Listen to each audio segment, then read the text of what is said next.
मला 6 जणांना डावलून आज या ठिकाणी जयसिंगपूर शहरामध्ये शूटिंग बॉल स्पर्धेसाठी मीटिंग 1-2 वेळा मीटिंग बोलवण्यात आल्या व त्याला स्टँडिंग कमिटीतून 5 लाख रुपये निधी वर्ग करण्यात आला।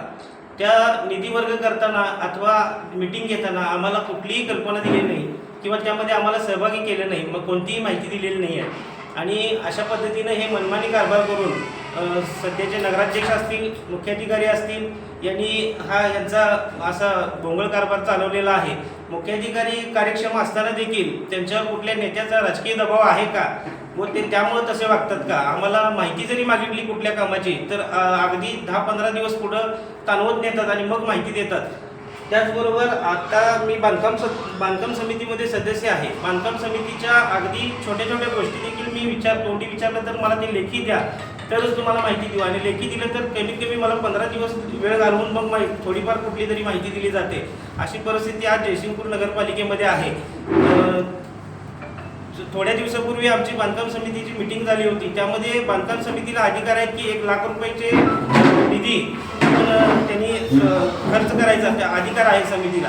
असं असताना देखील मी माझे विषय मांडले होते की 13वी गल्लीमध्ये सरकारी संडास, त्याच्यावर पाण्याची सोय नाही आहे, दारू तुटलेले आहेत, मच्छी मार्केटमध्ये तीच परिस्थिती आहे। असं असताना मी परत ते काम केलं नाही म्हणून मी जाब विचारला असता मला सांगण्यात आलं की आपल्या पालिकेकडे निधीचा अभाव असल्यामुळे म्हणजे वसुली झाली नसल्यामुळे आपल्याला ते खर्च करता येणार नाही असं आम्हाला सांगितलं। एकीकडे अशी परिस्थिती असताना मूलभूत गरजेची अत्यावश्यक सेवा पुरवणी गरजेचं असताना देखील आम्हाला सांगितले की निधी नाही, आणि दुसरीकडे शूटिंग बॉल सारख्या स्पर्धेला त्यांनी 5-5 लाख रुपये निधी आम्हाला न विचारता एक क्षणात निधी दिला जातो।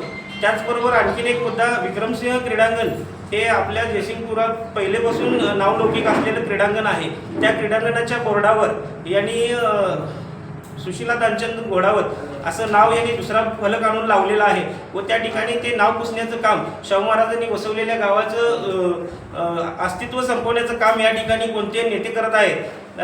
त्यांची चौकशी होऊन त्या नेत्यांना अगदीच आम्ही धारेवर धरू आणि त्या नेत्यांनी मनमानी कारभार करायचं ठरवलेलं आहे, ह्या गावाला वेटीस धरायचं ठरवलेलं आहे।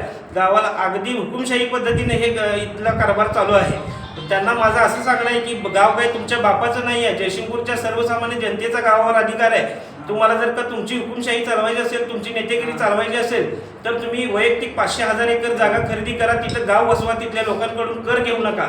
इथली जनता कर भरते, जनतेचा अधिकार आहे। तुम्ही मनमानी कारभार चालवलाय, जनतेच्या पैशाचा उधळण तुमच्या नावलौकिकपणासाठी चालू आहे असं आमचं ठाम म्हणणं आहे। आणि शूटिंग बॉल स्पर्धेसारख्या होणाऱ्या स्पर्धेवर आमचा शिरोळ तालुका विकास आघाडीकडून बहिष्कार आहे असं मी जाहीर करतो। धन्यवाद।